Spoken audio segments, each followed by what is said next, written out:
Bukod dito'y ang salita ng Panginoon ay dumating sa akin na nagsasabi, "At ikaw, anak ng tao, ganito ang sabi ng Panginoong Diyos sa lupain ng Israel, may wakas. Ang wakas ay dumating sa 4 na sulok ng lupain. Ngayon, ang wakas ay sumasa iyo, at aking pararatingin ang aking galit sa iyo, at hahatulan ka ayon sa iyong mga lakad, at ipadadanas ko sa iyo ang lahat ng iyong kasuklam-suklam. At hindi ka patatawarin ng aking mata, o kahahabagan man kita, kundi aking parurusahan ang iyong mga lakad, at ang iyong mga kasuklam-suklam na gawa ay malilitaw, at iyong malalaman na ako ang Panginoon. Ganito ang sabi ng Panginoong Diyos, ang kasamaan, ang tanging kasamaan, narito, dumarating. Ang wakas ay dumating, ang wakas ay dumating. Ito'y gumigising laban sa iyo, narito, dumarating. Ang parusa sa iyo ay dumarating, o mananahan sa lupain. Ang panahon ay dumarating, ang kaarawan ay malapit na, kaarawan ng pagkakagulo at hindi ng kagalakang may hiyawan sa ibabaw ng mga bundok.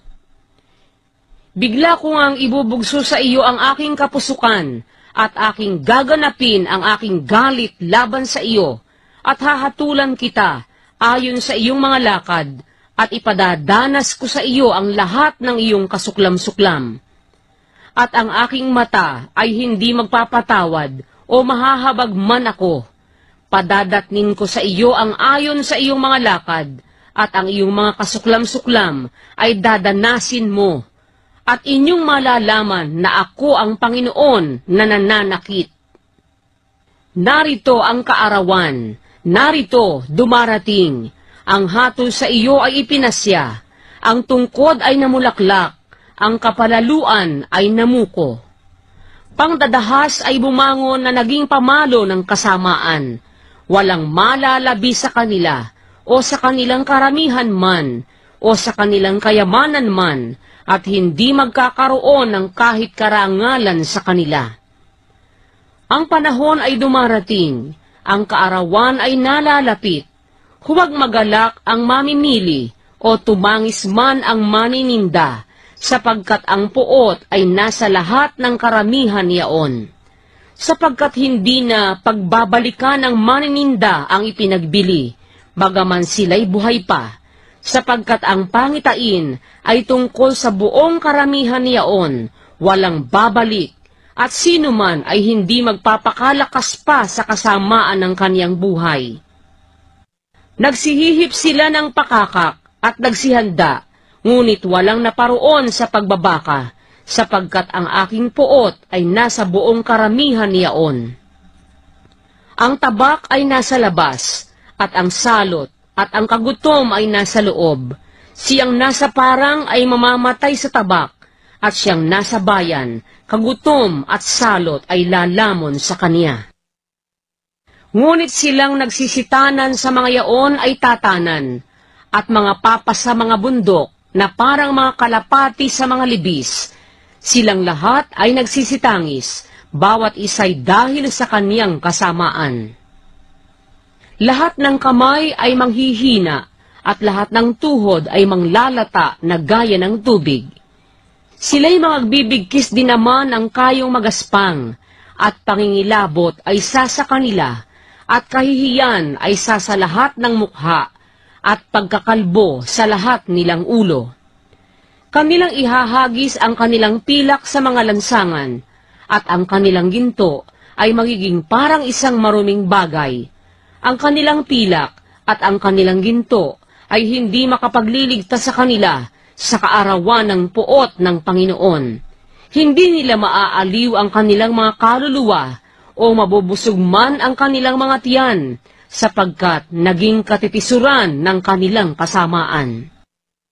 Tungkol sa ganda ng kaniyang gayak, inilagay niya sa kamahalan, ngunit kanilang ginawang mga larawan ang kanilang mga kasuklam-suklam at karumal-dumal na mga bagay, kaya't ginawa ko sa kanila na parang maruming bagay.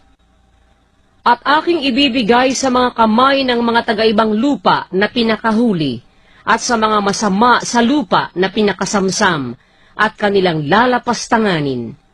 Ang aking mukha ay aking itatalikod naman sa kanila, at kanilang lalapastanganin ang aking lihim na dako, at mga magnanakaw ay magsisipasok doon at lalapastangan.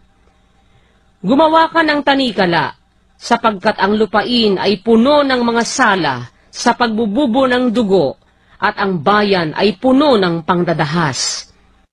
Kaya't aking dadalhin ang mga pinakamasama ng mga bansa, at aariin nila ang kanilang mga bahay. Akin namang patitigilin ang kapalaluan ng malakas, at ang kanilang mga dakong banal ay lalapastanganin. Kagibaan ay dumarating, at sila'y magsisihanap ng kapayapaan at wala doon. Kapanglawan ay darating, at balita ay darating, at sila'y magsisihanap ng pangitain ng propeta, ngunit ang kautusay mawawala sa saserdote, at ang payo'y mawawala sa mga matanda. Ang hari ay tatangis, at ang prinsipe ay mananamit ng kapahamakan, at ang mga kamay ng mga tao ng lupain ay mababagbag. Aking gagawin sa kanila ang ayon sa kanilang lakad, at ayon sa kanilang kaugalian ay hahatulan ko sila, at kanilang malalaman na ako ang Panginoon.